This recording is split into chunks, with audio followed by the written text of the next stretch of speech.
fucking man. And now, the stationary astronaut. Nate just did the ultimate no-no. He threw in 2 pieces of gum before we even went hot. Now he's going to be chomping in it. There's nothing I can do about it. Nate, absolutely nothing. Are you trying to win this competition or what? I don't know if there's a competition. The weirdest fucking thing about this whole endeavor was that your contract required there had to be a fan blowing behind you at all times for your hair to go in the wind. Yep, and I had to have 2 19-year-olds rub my feet before each show too. It's really weird. They had to be of age. Male or female? Did I specify? No, I'm asking. Am I too loud in this microphone? One of each. So let's consider this in a nutshell. Since we're going to do a co-release for this, let's consider this a competition between Under the Pavilion and Twin Lakes. Judah is a whore. So Judah's stepping in. He was with us last week with the Twin Lakes interview. I thought Nate was going to be showing up. Apparently Nate decided to leave the band like the week prior or some shit. Now you're playing for Under the Pavilion in a totally... What are you playing now? Are you playing drums or some shit? Yeah. Yep. You're playing drums for Under the Pavilion. Why not? This is really interesting to me. Is there any sort of competition between the two bands? And be completely transparently honest. And this is a long-form conversation, so, Pat, I need to know, Daddy-O. All right, I think there's definitely some competition between the bands. I kind of look at it as more as a friendly competition because, I don't know, the way that Robert does stuff, it pushes me to do more and try to be better at my art.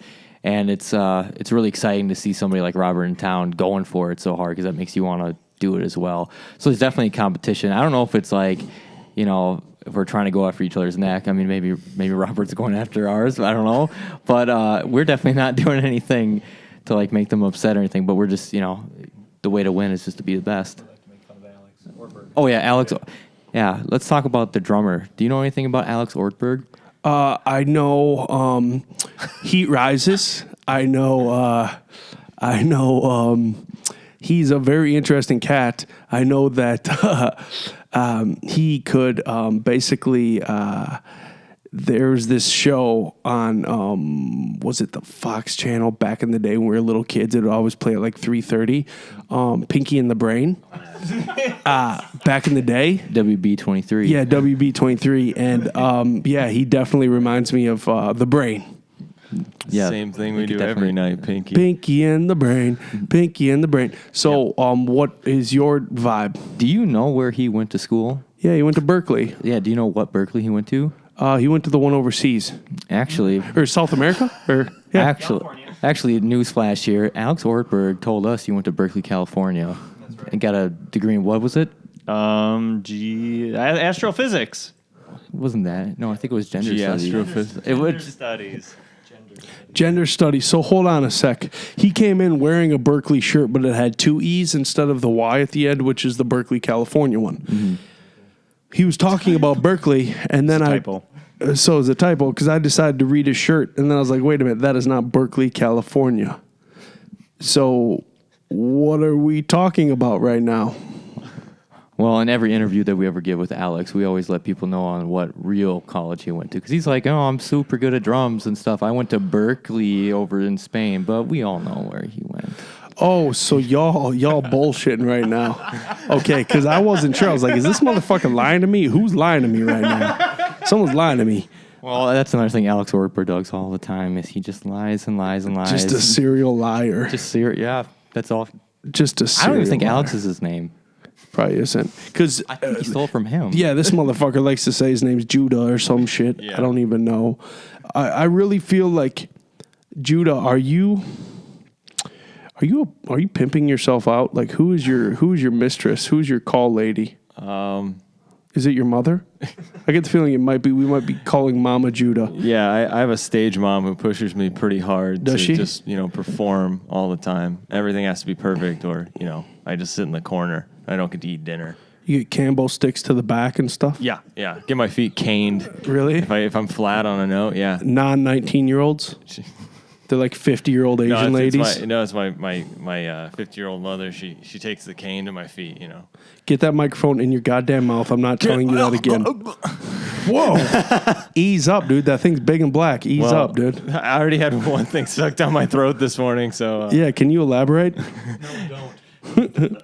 No, You're doing a Mayo Clinic study where they implant animal testicles in your spleen or something? Exactly, yep. And then they hatch, and then the parasites will hopefully turn me into a superhuman. Okay. Yep. And I'll be like resistant to cancer and any Ebola, any of the diseases. God damn, that explains why Mayo Clinic just keeps on winning the awards. Yeah. Everything, dude. Straight up. But no, for real, I got a camera stuck down my throat to check out my upper intestines, I guess, to see if people who have celiacs and diabetes type 1, some sort of correlation between the inside of your guts. So I'm no scientist. Boring. Right? Yeah, and the shitty part is you just told us that, and we're all going to be telling the nitty-gritty stories throughout this podcast, and you already told us your methamphetamine one in the Twin Lakes episode. Methamphetamine one? Sorry, Adderall one. My bad. That's baby meth. Yeah, baby meth. He told us an Adderall story about him and co-student were streaking in the halls of their college, something like that. And I don't know how you're going to top that, so we might just skip over you and straight up just go to Nate, because I already know this dirty SOB probably has some of the sickest stories known to man. I'm sure. I could just tell by the life in his beard. There's a lot of life and like a lot of regrets and disappointments inside your beard. Don't get me wrong, the waves of your hair are beautiful, but your fucking beard tells a story. Yeah. It mainly tells a story about what I ate last. You want to hear a story? Or hand it over, Linda. I don't know. Yeah, I mean, we're going to do that later. We're going to do it later. Oh no, I don't even know what that is. But yeah, I'm a lucky dude to have been kind of in the right place at the right time to interact with some awesome music acts. But I started like when I was little guy right out of high school, and scene was completely different then. So I do love the idea that it's big enough and robust enough to support multiple acts, and let multiple acts get to some pretty badass situations where they can be playing regularly, get radio time, get some awesome gigs, and it not be scraping the bottom of the barrel for bands. Competition's fantastic, but it makes a big difference when the scene's different too. So it really makes sense for you to step in as the drummer for Under the Pavilion, because I can already tell all the testosterone from the group runs through you and your legs, your calf muscles. Oh, is that what that is? Well, it's the beard. The beard tells the story, because I know Pat can't grow a beard. Adam might be able to get some fuzz. Do it. Judah, I think it'd be patchy. What, dude? What? I'm sorry, bro. I'm sorry. It looks like it might be patchy. You probably got a sweet patch of chest hair though, right? Okay. Judah looks like the guy who's got really long nipple hair, and that's about it. And he's got like 4 back hairs. I do have 4 back hairs. Yeah, that's what. I'm sorry. We're just being judgmental now. No, it's hilarious. But Nate, What do you want to know? let's not fucking stop. Let's keep this train moving, because Robert call him John. Robert John Bounty. I always thought it was Bond, but he says Bounty, and I was like, dude, you have to throw. If you're gonna call yourself that, you have to throw the thing above the E like Beyonce. If you're gonna go that route, you know what I'm saying? Yeah. Bounty. You have to go that route. But anyways, let's talk about your dismantlement of the group.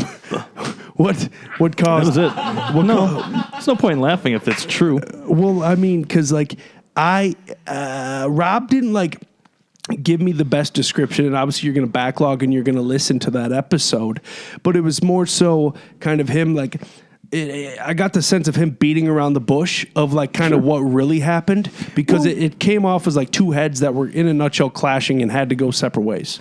Yeah, I mean, again, that all started by him starting to work on the same floor I did as a RN, and just saying, what do you do for fun?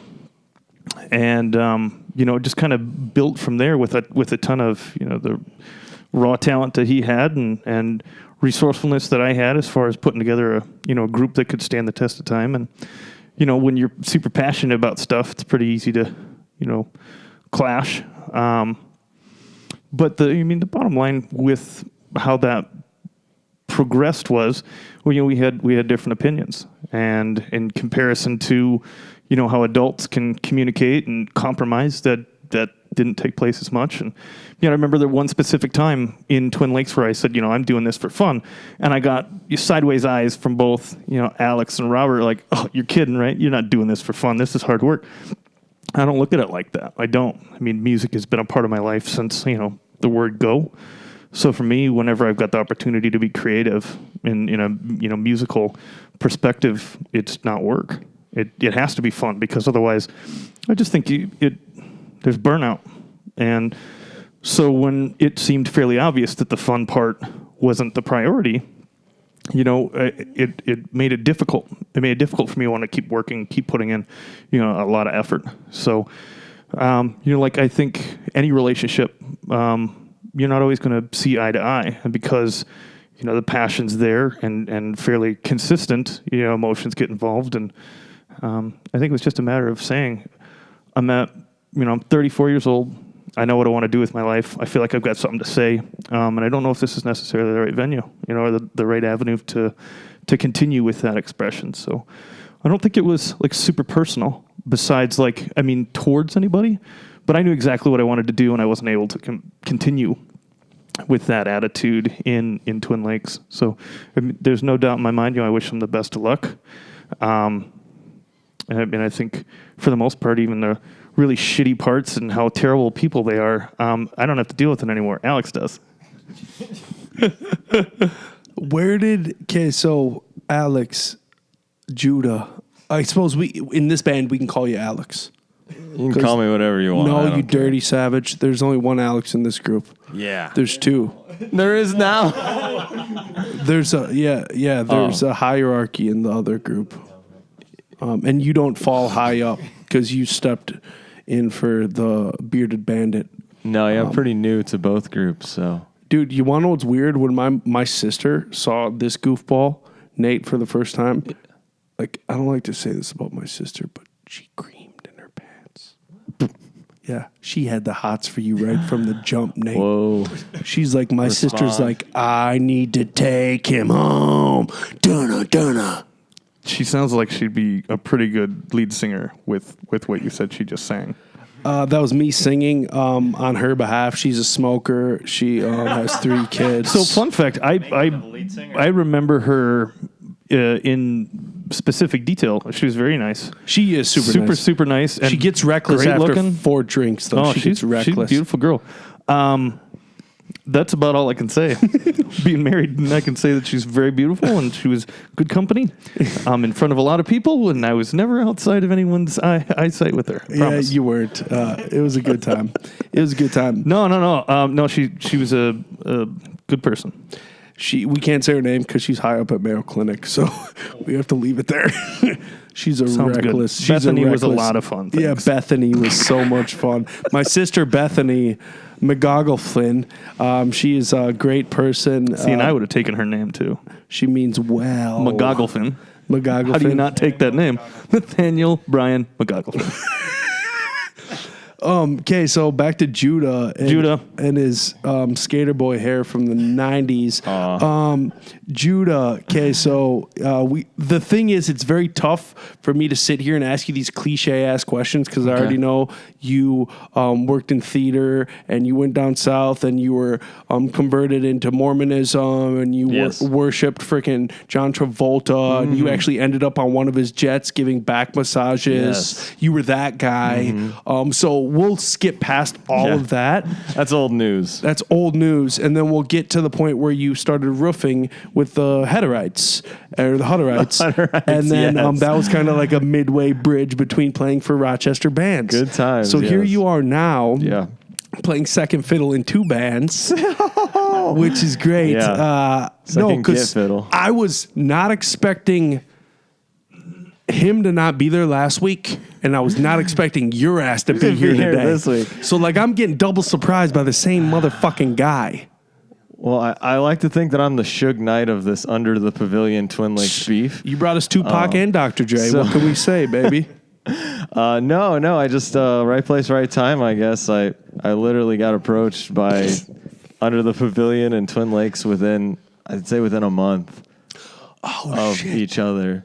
Yeah, because I went out of town for a little bit, and right before I went out of town, I got approached by Robert and Pat, asked me if I want to be involved, and I'd never seen Under the Pavilion live, but I'd heard their stuff on Spotify, and I'd seen Twin Lakes quite a bit because of the Mayo connection. My wife works at Mayo, so she knew about the band there and had met Robert before. I think they were in the same orientation group when she got there, so that's how she knew him. So I'd listened to a lot of Twin Lakes, and Did Twin Lakes play that orientation? I think Robert played it just solo. He didn't have a guitar. He just he just was singing. He just acapelled it. Yeah, he did. Since Robert isn't in the room, let's talk about his voice. His voice. No, he's got a unique voice. Totally. And that's actually why I like Twin Lakes. And I brought up my favorite performance of your former band, was at Kathy's. And I was like, damn, dude, that twang in his voice is drawing me. I can't understand a goddamn word he says, but it draws me to him. Yeah. And it's unique here in the Midwest and what we're dealing with. Because when I think of that voice, I think of it on like a fiddle down in the South, where it's like, but Nick? Yes. Can I call you Nick? Yes. I was just going to ask, do you generally find yourself having poor taste in music? Oh my god! No. Just kidding, Robert. No. Couldn't pass it up. No, not at all. I love shit. Gary Clark Jr. is like a second coming of Jimi Hendrix in my eyes. You know? The Fuzzmaster. He is, I like good music. I like X Ambassadors. And this is what pisses me off about Imagine Dragons. Very talented group, top down. They get so much hate because they create music for the masses. All the while, when you do your goddamn research, you realize, oh, Jesus, these are art school guys. These are motherfuckers who put in their time in the studio, and they really succumb and gave the masses what we strive for, what we want. I want shit that sticks in my head. That new song by Lil Nas X and frickin' Don't Break My Heart, My Achy Breaky Heart guy, Billy Ray. I got the horses in the bag. See, that's what I'm saying, though, dude. And Prof just brought him out at Soundset this past weekend. Yeah, And that's a song it's stuck in your head. Yeah, and that's the totally. first song this kid has ever made. Yeah. And it's like he just tapped in. I'm sorry, but Nelly stole the 90s. Nelly stole the Don't be 90s, and he ain't around nowadays, but the thing is, he stole us for a while. Ludacris, same thing. All these bands, same thing. 98 Degrees for a little while. Don't kid yourself. You found yourself singing an NSYNC song in 2006. You did. I found myself singing an NSYNC song yesterday. There we fucking go, dude. I've never sang an NSYNC. You song. haven't? No. Okay, so My Chemical Romance. No, not in a million years. I don't fucking know. I'm just trying to find your hate lane, My bro. Chemical Romance. I'm trying to find your lane, Pat. No, I know that I can't make you stay. Yeah, right? Who didn't love that song? I didn't even know that song existed. So, Pat, what was your jam then in the late 2009, 8, 7, 6 range? 2009. I was listening to this band called Slick Shoes a lot, which is a punk band from like 1991 to 1995. They're super good. And then another band I really liked was Edison Glass. Okay. I was listening to them a lot in that time. And then I really got into like 80s hair metal, like White Lion, Mr. Big, all those stuff. Anything that was challenging on guitar. Boy bands. God damn, you're a flat out anarchist. Well, That I makes can't help sense. it. I could see that. I also got into this guy named Beardo, who I just suggest everyone listen to Beardo. God no. damn it, Pat, you're ruining the narrative here. Was there any mainstream shit you jammed to, bro? Beardo was what? Oh shit! Now what is it? What's the MTV VJ that ended up in that little group with Beardo? Dirt Nasty. There it is. That's as close as he's getting. If you don't know who Dirt Nasty is, look him up. Did any of you guys watch Total Request Live with Carson Daly? I think you had to. Did a little bit. Didn't If really you had a like the music too girlfriend much. during that era. If you had a girlfriend, you were definitely posting up. Yeah, it was mandatory. You knew who Jenny from the Block was. You knew who Jennifer Lopez was. Okay. Are they too young? Are you guys? How old are you guys? Was I born yet? How old are you, Alex? I was born in 1994. Okay, you're a little young. Yeah. How about you? I was born in 91, so 91. Okay, I you're kind of remember it. Yeah, you can remember it. How about you? Adam? 93. 93. God damn. 84. Yeah, dude. I'm 88. So fucking These old. motherfuckers. That explains why they have so few chest hairs. It's a good thing you didn't say Yo MTV Raps. That would have been a problem. No, damn, Judah's actually got some fuzz there. Holy Yeah. shit. You actually only have like 2 inches in between your neckline and your lower neckline. Damn, Judah actually has a full. The Mormons did get to you. It all makes sense now. The Mormons got him. Dude, we checked out the Church of Scientology in LA in February. Within 10 minutes, we were getting pulled up to the second floor. Well, yeah, because of John Travolta.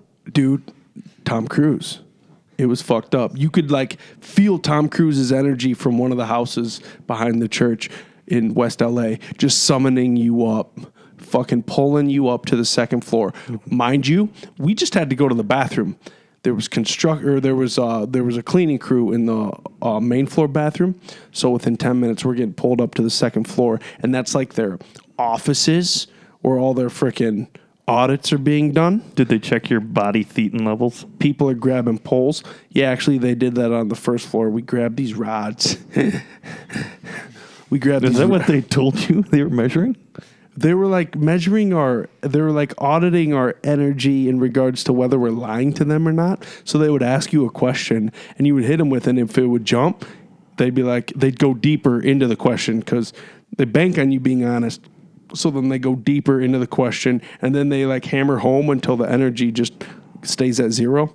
It's fucking weird, but it's just so they can record and get shit out of you. And then on a later date, they hold that against you. If you decide to leave, they start stalking you, threatening your children while at school, things like that, abducting your animals. Sounds about right. Yeah, it is. Church of Scientology. Look it up. Oh, I know all about Lord Zeno. I can tell you might be Lord Zeno. You kind of like if you weren't wearing a flannel right now. You'd probably fucking fit right I in. wouldn't. I'd be Lord Zeno. Okay, so let's get into Pat's life. Pat, do you still live by my sister? Nope. You moved? I sure did. You got out of the neighborhood? You could say that. You got sick of all the water balloons coming your way and the clouds of smoke? Wink, wink. Yeah. I don't know. I mostly just got kind of divorced, so then I moved out. Whoa. That shit got heavy with the quickness. God damn. Motherfucker got divorced. I was trying to crack a joke. Okay, so that's terrible. Well, not really. It's kind of great. Was it a good look on your end where it helped out your energy level, your creativity level? Yeah, definitely. Maybe I should ask your bandmate who's been the lifer with you, what has his energy level been like since the divorce? Because I know I spoke with him and you were going through some shit. And we were talking about less bong rips, more meditation, I think. Something along those lines. We're talking about no bong rips. Oh, no bong because rips. I haven't used in so long. Really? Nothing. Congratulations, bro. That explains why your eyes are so clear. Well, actually, on Friday, which we can talk about too, I Yeah. was just prescribed marijuana from a doctor, so I actually have my It's on the green level. card. Legally? Yep. You got into the program? Mm-hmm. What? How many souls did you have to sell to get into the program? None. I just had to tell my terrible life story. And we're talking Mayo Clinic? No, I actually went to a place called Vent House Counseling Yep. in the cities, Yep. and they were fantastic. Yep. Yeah, Mayo Clinic, they're fucking dragging their toes in that Yeah. regard. Lots of red tape. Damn, so you got prescribed. Yeah. So is it full CBD or is it THC as well? It's THC because it's given to me for PTSD, which is better treated with THC, Absolutely. not CBD. There's zero CBD in the stuff that I have. Really? And it's in capsules and in oil. Really? Is it an expensive program? It is super expensive, but what's really nice about this is before, like, I was kind of self-medicating myself. And, well, that made no sense. I was self-medicating there. That's a good sentence. There it is. Good. You got it. Just take your time. But basically, with the stuff that I have now, like, I can function, I can think. I'm very, very clear-minded. Like before, you know what happens when you smoke. You get kind of foggy and stuff like that. I mean, but the good things are still there. But you got some negative effects. Where this stuff, it's like I was diagnosed ADHD when I was in fourth grade because of some trauma and some terrible things that happened to me, and they just put me on like Adderall and all this kind of stuff. Later, was kind of told that my diagnosis, my diagnosis was wrong and it was PTSD. So now I can like function and focus and stuff like that, and that's what's fantastic about it. I don't know, very lucky to be able to get it. Isn't it amazing when we decriminalize and we regulate, when you know what is going into your body and studies are allowed to be done, that it can actually fucking help you. Yeah. It's amazing when you don't have to go the black market. Isn't it amazing? What a concept. If only the prison industrial complex would catch up. If only the freaking prison guard union would step the fuck up to the plate. Because that's what's a big union that's holding it back is the prison guard union. They don't want full legalization and regulation because that minimizes jobs. All the while, the studies have been done in the Netherlands or in Amsterdam. Up in Vancouver, they're doing it as well, where they completely decriminalize and they allow the government to regulate, which means like Molly, for instance, the MDMA studies that they're on phase 3 right now with MAPS. It's amazing when you regulate, then you get meth off the streets because Molly is turned into fucking meth. Because that's what they're doing. All these people in rap videos think they're taking Molly. Really, they've turned into fucking meth heads. When if we were able to just go get prescribed for a weekend with our spouse for therapy, where it's like, no, we're actually getting the straight product and we don't feel like shit the next day. Same thing with the psilocybin studies that are about to start through the Hefter Institute and through Denver, where it's like, we're all guinea pigs right now, but the decriminalization is the first step and we're allowing it. I tried to go through the Mayo Clinic studies, way too fucking expensive. So the psilocybin, is that still just PTSD? I mean, I know that I got the green light for a few things. They're going to actually probably focus on the PTSD route with veterans. That'll probably be the first step because that's what's really going to allow for trials to really take place because the politicians actually care. They say they care about our veterans. So that's kind of the way to kind of poke the bear is with the go the veteran route. And we'll kind of see how it plays out. But, But, we got to have a reason to lock up minorities in tiny windowless boxes. Exactly. So, if we decriminalize drugs, then what are we going to do? We got to lock up the minorities. Totally. The war on drugs has been the biggest racist war ever. I know. God. You Mormon Alex. Damn, hitting us with statistics. Facts. It's incredible. No, I just left a meeting with a person at lunch. He just got off the Adderall train. I got off I was prescribed Adderall for 2 years in my mid-20s. And it was just kind of not even really twisting the arm of my nurse practitioner. She was just ready to write a prescription. She would fucking write out whatever I wanted. And then it got to the point where it's like, I'm realizing there are no free rides. I value sleep way too much. What's that? Check this out. She got so sick of writing out prescriptions that she just went to a off-skirt clinic to just focus on kids and their chest colds because she got so sick of writing prescriptions. And that's kind of what we're dealing with now. And the person who I was meeting with, he got off the train a month ago, but his kid is still on the Ritalin train since he was like 8. And it's a dark path to go down because there are no free rides when you start dealing with pharmaceuticals. There is a time that human being needs to graduate from those things. Well, there's always a side effect too. Mm-hmm. Always. I was watching this show on Sunday down at the campground. Yeah, I was watching TV while at the campground. And I was glamping. We were down in the valley, and there was there's those big pharma commercials come on. There was more side effects than there were good effects. And it was like, why would anyone take that? Death, stroke, heart attack, fucking your toe rots off. Like, go down the list. It's like, off to get rid of a headache. Like, take some CBD, bro. Really, let's be honest here. And then we got Adam, who works for the county. You work for the city. He works for the city. Separate. Get it right. Okay, so Adam, no, let's focus on you for a second because you helped out immensely with our sound and stuff for Get Me Gary V last year, which was a big move, and thank you for that, bro. I appreciate you. Anytime.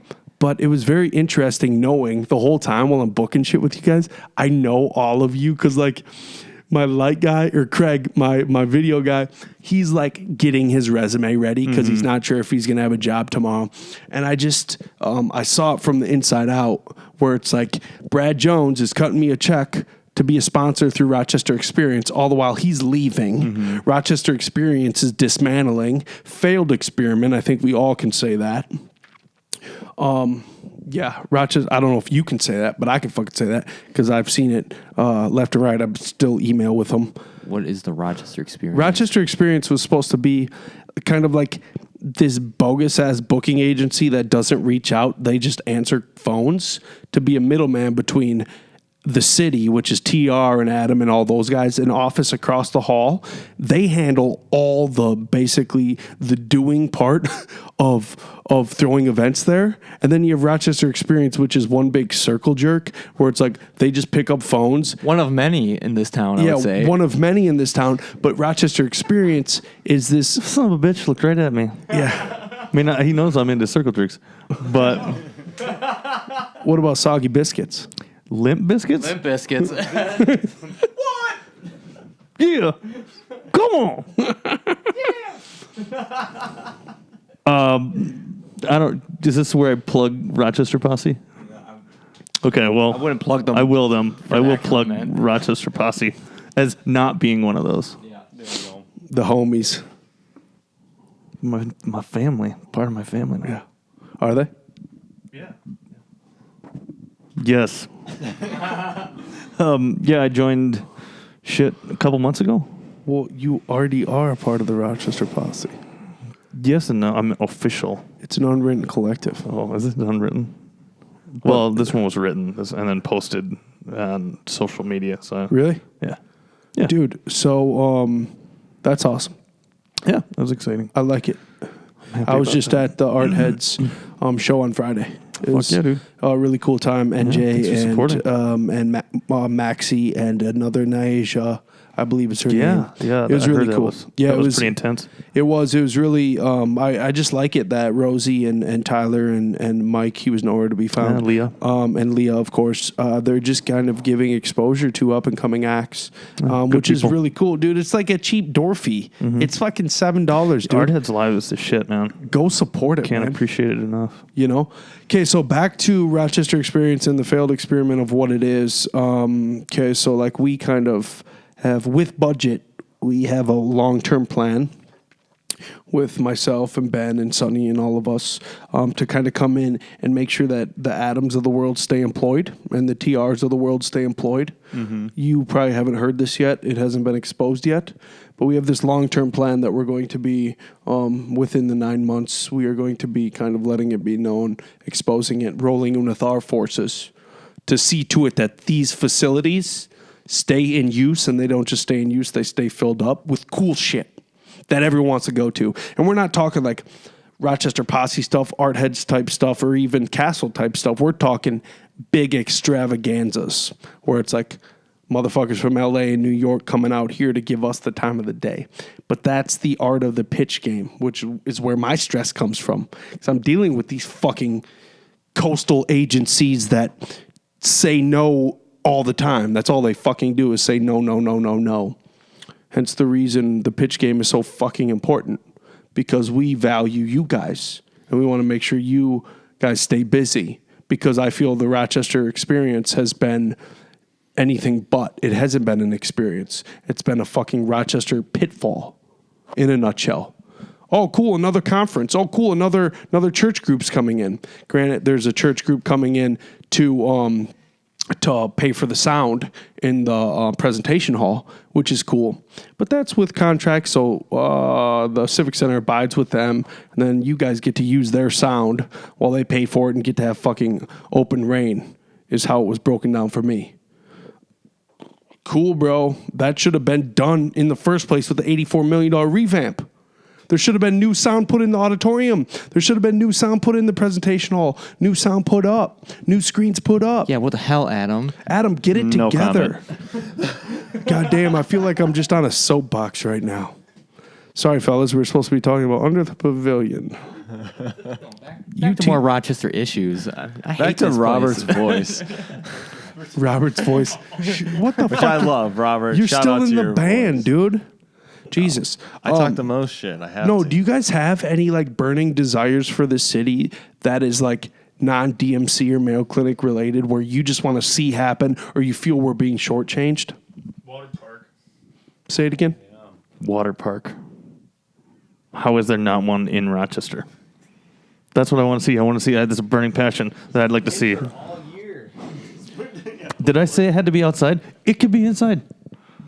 Take a note. Take a page from the Wisconsin Dells book and get us a sweet ass inside water park that also has adult beverages. The mall could literally be turned into a nuclei could be the water park, and then all the external could just be an adult playground. Internal, children's playground. External, let's go get drunk. Well, that's a Kaler over there, right? That has patchy Kaler. Why don't they get on it? The smell when you walk in, you just smell disease. You just smell measles when you walk into that fucking place. Well, No one vaccinates there. Yeah, that's where the anti-vaxxers hang out. Across the highway is where the vaxxers hang out. oh yeah, I did a contract with them after the Mormons. Damn, Judah's got hits, dog. He's got hits. Okay, so what else? Like, where are we being shortchanged? Adam, speak your fucking piece right now, dude. Going to something else every time I try and say something. Say something now. I don't know. What do you want? What do you want to know? I want to know, like, story? Well, The story? No, like the story? this is where we came from. Mankind. An asteroid hit us, and then some fucking nucleotides came attached to it, and these organisms spread, and all of a sudden we grew testicles. No, I'm more or less talking about us as a community. Where are we being shortchanged? We're seeing all this stuff advance, but in reality, how many more divorces need to happen where we will decide that we're going to do something about this shit instead of letting the fucking terrain be ran for us, friend? That's deep. That's heavy. I have no idea. I mean, I see a lot of buildings going up. I use divorce as a metaphor. I see a lot of apartments going up. Mm-hmm. I see a lot of construction for people to live here, but I don't see anything going hand in hand for people to actually to live, you know? Mm-hmm. Yeah, it's a bunch of bullshit. Whole bunch of bullshit. Bullshit. Bunch of bullshit. I saw this big 3-story goes up right next to these houses that are like $2 million. But the thing is like nobody wants to buy the fucking house. They have to go the Airbnb route simply because these 3 stories went up and they don't even have a horizon anymore. The sun is no longer shining in their western window. I got a bone to pick. Okay. Why is it that all right, so we got these great local restaurants that are supporting local producers, like Tonic is a great example. Yep. Forager, I'm wearing their hat. Great example. Yep. So why the hell is the person, I'm not trying to talk too much shit about Mother Mayo, but why is it that you go into St. Mary's cafeteria, you get what the patients are eating, and it's garbage? Like the food is terrible. There's bad food. It's not being prepared with love. It's not being prepared from it's industrial food.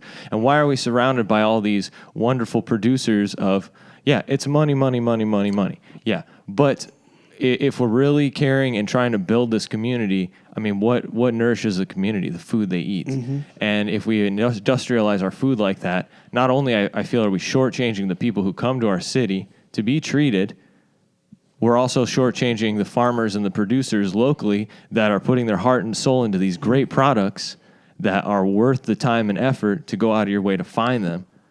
Instead, we're taking the easy route. So there's my bone to pick. Well, there was a big contractual turnover with the food contract at Mayo Clinic, which was a big endeavor. And I think because of that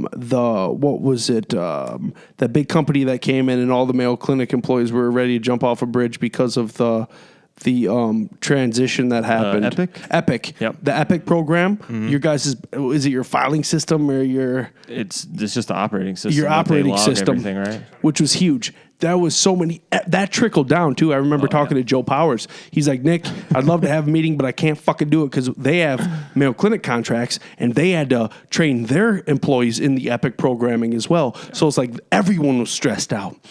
Throughout that time, there was also the food contract switch over. So that was not talked about as much as Epic. All the while, bro, who was I just talking to? It was 2 Mayo Clinic employees. They've been there for 30 plus years. And they're like, we used to eat in the cafeteria every fucking day. Now we go elsewhere. We go across the street just because the food is bullshit. And the patients suffer. Yes. Because they can't go anywhere else. Yeah. Not to mention, are we just going to forget about the tainted water supply last year that kind of got swept under the rug? Yeah, didn't hear anything Down about the that. street at St. Mary's, bro. There was something with piping in the water tower, and the water was contaminated. Yeah, I mean, I can speak a little bit to it.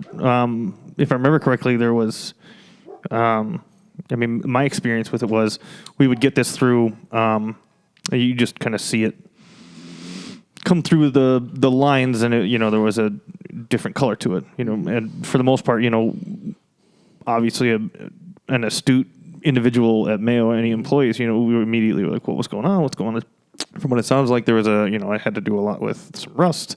And like you were saying, more of the plumbing and them renovating. And I would imagine that as much as it sucks, I mean, it's probably part of the risk that they take when they renovate some of these buildings that are fucking, 100 years old or 100 plus.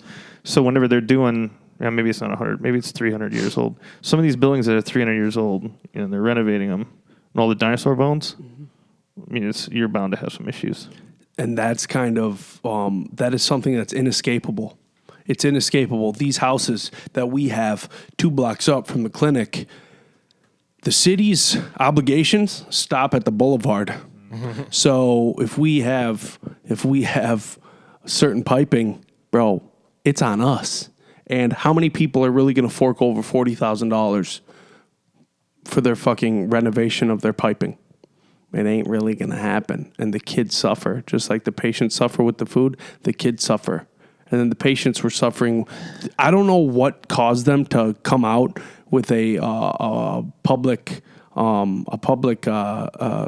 where they fucking spoke about the water issue. Yeah. But it was very interesting. 'Cause my wife brought it home to me. She works there. She brought it home to me. And it's very interesting because it's like, well, bravo on them to at least fucking talk about it and not shove it under the rug like the Russians did with Chernobyl. You know what I'm saying? Or anybody did with anything ever. That's how it's usually done, swept under the rug. Are you a conspiracy theorist? Let me get out my tinfoil hat here. We'll talk about MK Ultra. We should. Oh, yeah, totally. You want to talk about LSD then? Sure, yeah. How I they tried gave it- getting you to talk about it last episode. Well, but I've never you- done LSD. I know. Nick, I gotta go back to work. You do? I'm so sorry. The fuck you mean? I know, right? Place never sleeps. Well, you can leave. Get the fuck out of here. But you just got to tell us before you leave your favorite psychedelic story. I'm not kidding. What would you count as that? I don't think I have any. Okay, yeah, I've done that before. I'm so mad I'm gonna hold my breath. No, like, I'm not kidding. Give us your favorite psychedelic story. First time you ate mushrooms or something. Never. What? Okay, get the fuck out of here, Adam. Jesus Christ. I'm the grounded member of the group. You are? Yep. You probably have a high IQ, don't you? No. I play the bass. I slap at the bass. Are you bullshitting me right now? No, I do play the bass. I know that, but your IQ seems pretty high. I don't know. You know Never where been to measured. You know how to hit buttons and plug stuff in. Yeah, I can hit buttons and plug things in. Yeah, Yeah. yeah. I mean, Brilliant. you're pretty smart. Every time we practice, there's this horrible feedback every time he turns the That's amp on, because though, you so- don't know how to set your tone. See, dude, I love this shit. That's everyone else's fault, isn't it, Adam? Just point the finger at It's him. not my fault you left your amp where my kids could get to it. Where do you guys practice at? Adam's residence. Iguana Shirt Studios. It's Adam's studio that he has in his basement. Iguana Shirt Studios. It's pretty sweet. So, and then Judah, your guys' Twin Lakes practice is at your place, right? When Old Twin Alex's Lakes- house. It's old Alex. Yeah, old Alex's house. Berkeley Alex's house. Oh, Berkeley Alex's we house? don't really practice that much together as a group, though. So Really? I appreciate Bye, you. Adam. We'll be talking soon when we're running through the docket for our next event, you big boy. All right, hey, have fun at that graduation party. I will. All right. He's so goofy, dude. He's so fucking goofy. Okay, now let's get real. Finally. Okay, so he's going to piss my dog off. Watch it. Yep. Okay, cool. Okay, so that's typically what we like to get into is at least one psychedelic story. One where, like, dude, I've got so many examples of just being by a lake at this going away party in Wisconsin, and I took one full mushroom or cap and stem. It was just one. It was probably weighed out to a gram. It was a fatty, but it was post drinking ayahuasca, and it was a month out from going my second time. No, and I always like to escape when I eat mushrooms. I escaped, and I went down by the water for a second, and it was kicking in, and then I went and laid down on a hammock. And it wasn't the fact that I was on just a low amount of psychedelic. It was that I allowed gravity to consume me because I laid in a hammock where it's you and gravity, that's it. And immediately, I've never, in a float tank, in meditation, anything, I've never left my body astrally this quick. And I was immediately out of my body. And about 10 minutes later, I started becoming aware of it. My ego started kicking back in. So I was aware I was outside of my body. And if you've ever dreamt inside of your dream, that's where inception takes place, where you can kind of, you can control your dream at that point when you're aware. So if you ever have those flying dreams where you're like grabbing onto tree branches, floating around your neighborhood, that's you kind of in a nutshell in control of your dream. That's dreaming inside your dream. That's a magical place to be. Some people work their entire life to get to that point just to have it one night out of their entire existence. So I mean, I haven't really experimented with psychedelics or psychotics. So, but in reality, for me, I mean, whenever I get to a point where, you know, that's the type of perception or what's the word for it? Level of comprehension. I have been able to control my dreams. I don't know. I mean, I didn't really do much research on it, but I know that there have been times where even my wife and I will be chatting about stuff. I'm like, oh, what was the last dream you had? Blah, blah, blah. She won't remember shit. She's like, I don't remember any of my fucking dreams. I'm like, man, that must suck. And she's like, why? Well, do you remember all yours? And I'm like, well, I mean, yeah, unfortunately, you end up remembering the nightmares too. Yeah. But I'm like, there's times where I will feel like I'm waking up, and when I'm feeling like I'm getting closer to that consciousness, I'm slowing it in a way where I know what's going on around me, and I'm like, I want to continue to do this in that consciousness, and I do, and I continue, and I have to. It's definitely a sensitivity because you can feel like, oh man, I'm getting really close to being awake. And then you really have to like focus. I mean, how the fuck do I know I'm actually focusing? But there have been times where I'm like, holy hell, like that was really cool, and took it for granted for years until like we started talking about it a little bit at work with work at Mayo in a psych facility with kids. So we talk about, you know, sleep hygiene and all that jazz, and we're really trying to focus on getting these guys some good sleep so their brains are cleaning and all that jazz. So when we started talking about that and dreams, analyzing, I'm like, holy shit, like. That's not something everybody does. I guess I just assumed that people, once they're in their dream and they're letting that kind of sink in their subconscious of what am I doing, what's happening, that they can interact with it. And now that I understand it differently, it's pretty rare. But no, I've never dabbled in the hallucinogens. Oh, but that's about as close as I've gotten to, was just really interacting with my dream state. that's crazy how you just skipped your teenage years. Yeah. It's almost like you just went from being 12 to 21. Just like that. Fuck psychedelics. I don't need to be a teenager. No, actually, it's funny you bring up dream state because dreaming is a muscle you have to strengthen. There are people like my little brother. He says he never dreams. And it's like, God damn. you're missing out on life, bro. Because dreams, there's something about waking up with Woodrow Wilson after you just got done making love to your bed. You know, there's something about it. It's magic. It's a different kind of, it's a different kind of, I'm going to stop there. It's a different kind of wet dream, baby. You know, it's a different kind of one. Proud of you for not stopping there. Yeah. You got to keep going. You do. Gotta push. Full catapult. Full hole in the bed. You just got to let her rip. I unfortunately write a lot and compose a lot in my dreams, but It's magic, isn't it? Quite a bit of it. Joseph? Yeah. Joseph. When you strengthen the muscle in your waking state, it actually, I've heard this, it strengthens it in your dream state to the point you might write 8 bars in your final point of dreaming when you're coming out. And then if you grab your notepad immediately, you can get right to it. And that's actually what a lot of composers who were basically always in the flow state, they were always tapped in, they would write during their dreams as well. I write a lot actually in my dreams, and I remembered probably 3 or 4 songs that I've composed or whatever, and then woken up and just played it. It's magic. Yeah. Isn't it? I wish they'd talk about that stuff, like with kids in school, about like how useful your dreams can be, how useful it is to harness that 10 minutes after you wake up. That's Most kids are trying to hide their boner. Yeah. Trying to hide their for boner. that first 10 minutes. Hi, sweetie. It's time to wake up to go to school. Oh man, get out of here. My tuck game was so strong. Nice. Everyone wondered why I always, through like 6th grade, I always wore sweatpants. I never wore jeans, and it was so my tuck game could be strong. That's because, impressive. bro, I was enraged. Let's just say I was enraged all the time. Enraged or engorged? all the above.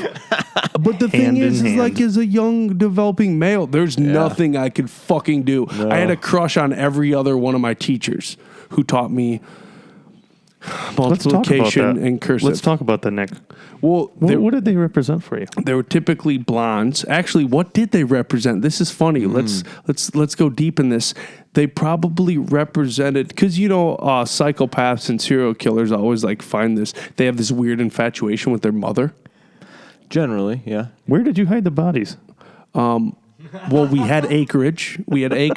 So it wasn't hard. You know what I'm saying? Got to dissolve them. And we always had a digger for a dog. You know what I'm saying? So they would help out too. Come on, Sparky, let's go get this one buried.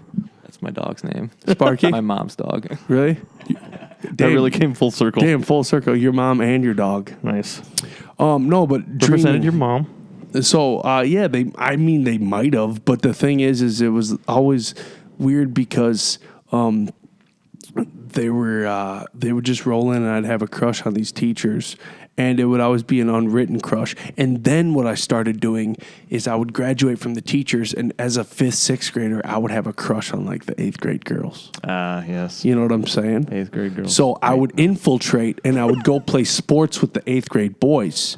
So I'd go play football with them, and I would infiltrate on the girls. Fucking double agent. But the thing is, it made me be really good at sports because I had something to prove. So I was always playing up.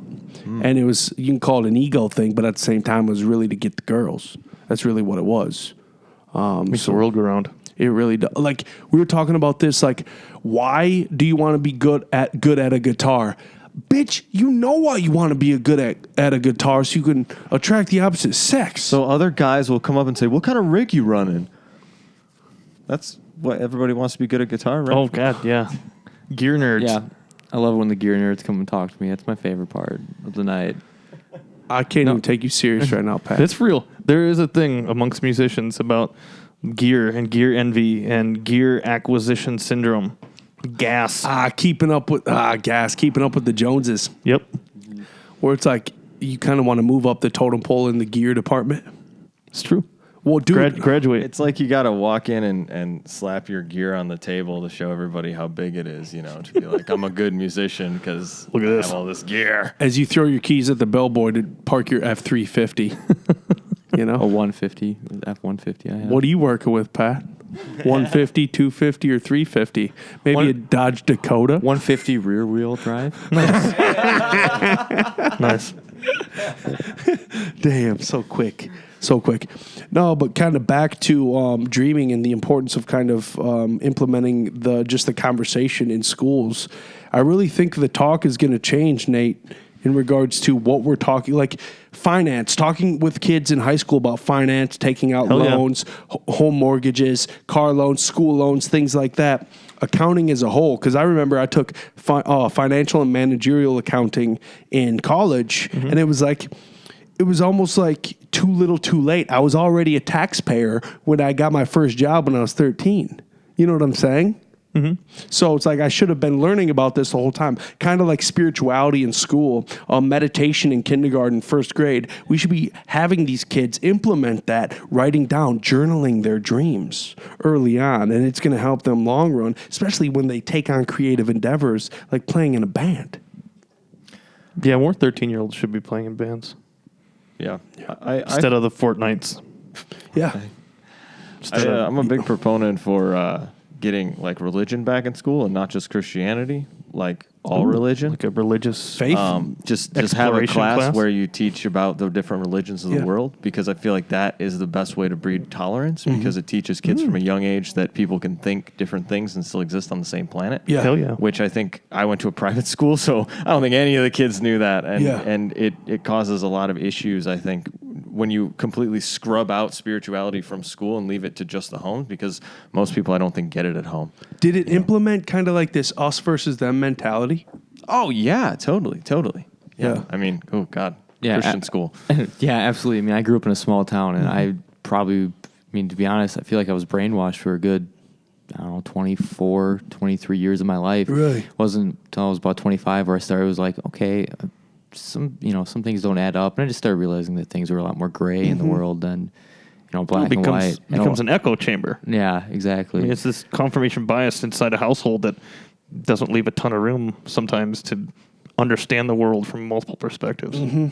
It's tough. And depending on the parents and whatnot, it's like you also don't have, sometimes you just don't even have like the ability to have a different opinion. Like if you have really, really, really, people just conservative, I guess would be a good word to use, but really, really conservative parents, even the really liberal ones too. It's like when things are one way, you can't think any other way. And it's really hard to grow in that. Yeah, I don't think it matters conservative or liberal. It's just if there's not a place for open-mindedness and other opinions and other ideas, that was and if my they're not advice. respected, then you get into that thing where you can't have other ideas or you can't express them. That's what I felt a lot of times, is anytime I'd open my mouth and say, hey, that doesn't make sense, like at school, you immediately get shot down, and then it's like, quit asking questions. You're the weirdo for wanting to know. Why can't you just accept this and move on? And it's like, because it doesn't make sense to me. I'm here to learn, aren't I?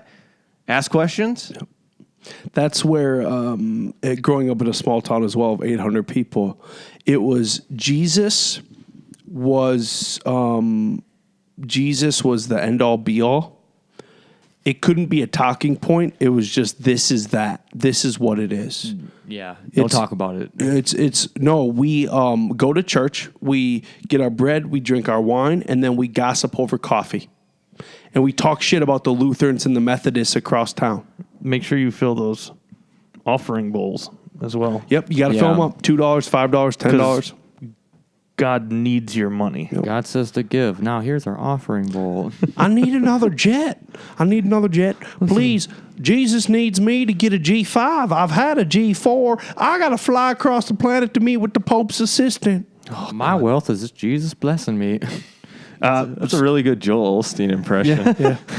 Joel Osteen. I'm going to wait till the internet cries, and then I'm going to open up my doors for the hurricane victims. I'm sorry. I know I got this. Basically, I got this fucking arena that I'll fly in the back. John Travolta personally flies me into the back. Don't let it be known. Flies in the back of me. He's an agent I don't know provocateur. where he's going. No, I was not expecting this to go in a religious route, but yeah, that was one of probably the toughest things I had to do, like in my adulthood so far, is walk away from faith. Look completely. like Jesus. Yeah. Yes. That's exactly it. You look like Dorito Jesus. Nice. Yeah. I'd take it. I would take some Cool Ranch Dorito Jesus Offerings. Offerings. No. I mean, I was, again, small town kid, confirmed Lutheran, was baptized Reformed Evangelical. And I getting had to get it. confirmation was expected out of you. Oh, hell yeah. I mean, it was like you had to work harder in that shit than you did like in school. Yeah. And but regardless, I stepped away from faith probably it's got to be better part of a decade now, but it was super freeing. It helped me understand that just being a decent human being is a pretty damn good religion. Yeah. Humanists really do have the market cornered in the idea that it's like, as long as none of your shit offends or affects me, affects my lifestyle, do it up, man. Yeah, if you use it for good, even better. Keep it going. I don't give a shit what you believe in, but man, it's when you get the judgmental side of any belief system that it just becomes so toxic and useless and really loses its effectiveness to the masses. Because when you hear about all these churches that are closing and, a certain part of the United States that, there's a very high percentage of people that aren't listing a religion when they're doing, surveys and shit. But that's what makes it so difficult to continue to market it, because it becomes very judgmental, and it doesn't have to be. It really doesn't. You see a lot of these, belief systems and faiths, and it's like there's a lot of coverage on how evil they can be. In reality, it's just like it really depends on how you use it. I mean, I stepped away just for personal reasons. I mean, because I was the same scenario as Alex. So, ask questions and get told that's not how this works. You don't ask questions, and if you don't ask questions, it makes way more sense. And I couldn't do that. I mean, there's way too much of my life that I purely depended on logic and reason that it just I couldn't drink the Kool-Aid. Just stay out of my life and out of my wife, and you won't get the knife, bitch. No, it's really funny because still biblical happenings are going to history is going to repeat itself, whether it's written in a book or not. Global warming right now, our polar ice caps melting and not regenerating. So the coastal lines are going to start caving in on themselves. They're going to start filling up. The Great Flood's coming, but the Great Flood has happened throughout time, throughout the history of our planet, regardless, whether a book put it in a book or not, Well, I don't think you have to abandon, obviously some people choose to, and I don't have any problem with that, but I don't think you have to abandon faith completely to take a more humanistic approach to your behavior and your relationships. I mean, because that's the point of it anyways, right? Yeah, exactly. Like I went through a lot of terrible stuff with people who claim to be Christians and claim to want the best for me and my life. And I been there. Yeah, but that didn't push me away. I mean, I don't consider myself an atheist now. I consider myself a very spiritual person. I just have a much different way of going about it. I don't go to church every weekend because when I'm in close proximity with a lot of people, I find myself getting very cynical. So I go to church rarely, and I feel it works better for me that way because I don't have time to be so cynical. I can just enjoy it for what it's worth, the fellowship, and I don't go every week and start to notice, wow, that person just keeps doing that thing. Not that other people should, influence my faith, but I know as myself I'm a cynical person, so I have to take a different approach. Plus, I like waking up with the sun. It's pretty cool. Yeah. When you get your circadian rhythm tapped in, Yeah. it's like you're fucking enlightened. I like rolling with it. Where it's like, oh my God, there's this amazing thing this book uses as a metaphor called the Son of God. But S-U-N, not S-O-N. It's like, holy shit. It brought us the blood of Christ, which is the grapes. It brought us the body of Christ, which is the bread, the wheat. When you start looking at it, I grew up a Catholic, so as one big metaphor, and I'll never forget, I was at my friend's funeral. She died of a heroin overdose, and I was in the back row. I'm just not trying to be seen. I was just like, it was just dark. You know what I'm saying? I'm trying to be here and show my respect and then get the fuck out. And my dad was a Freemason. And with Masons, the number one rule is you just have to believe in a higher power, a force greater than yourself. And it was funny because it's like, my dad he mandated that we go to church and stuff, but it's like, this motherfucker's going to it because he's a small business owner. He's just got to show his face in politics in a nutshell. You know what I'm saying? And it was funny because like I never really got to have this conversation with him, but it all made sense when I was at this funeral. I was like, the blood of Christ. So I went down the grapevine, pun intended, to the grapevine, then the body of Christ, and going down into the soil with the wheat. I was like, holy shit. Because, if we've all probably seen the documentary Zeitgeist. So, like, when they break it down astronomically, it's like, holy fucking shit. darkness before Christmas, Christmas, more Christ, more sun in my eyes. I've since had a scholar correct me on that. No, it means something different, but it's like, bitch, more Christ, more sun, because the days get longer post the winter solstice, da.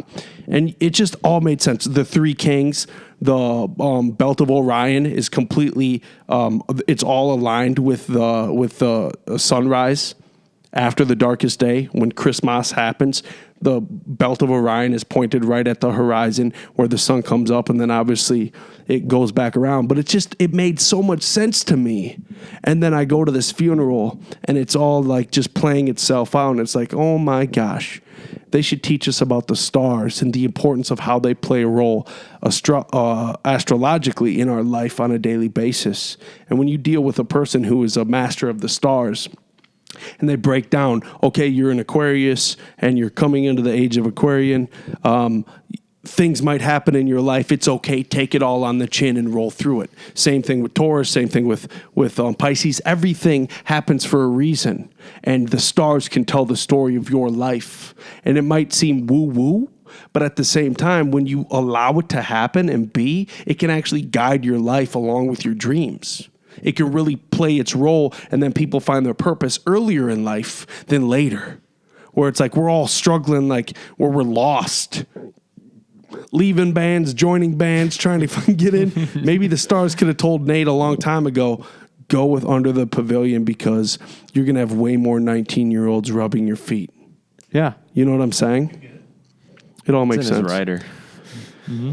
Fans and 19-year-olds. And 19-year-old fans. That's my long story short, I guess. Favorite. Or Alex Drummer, sorry.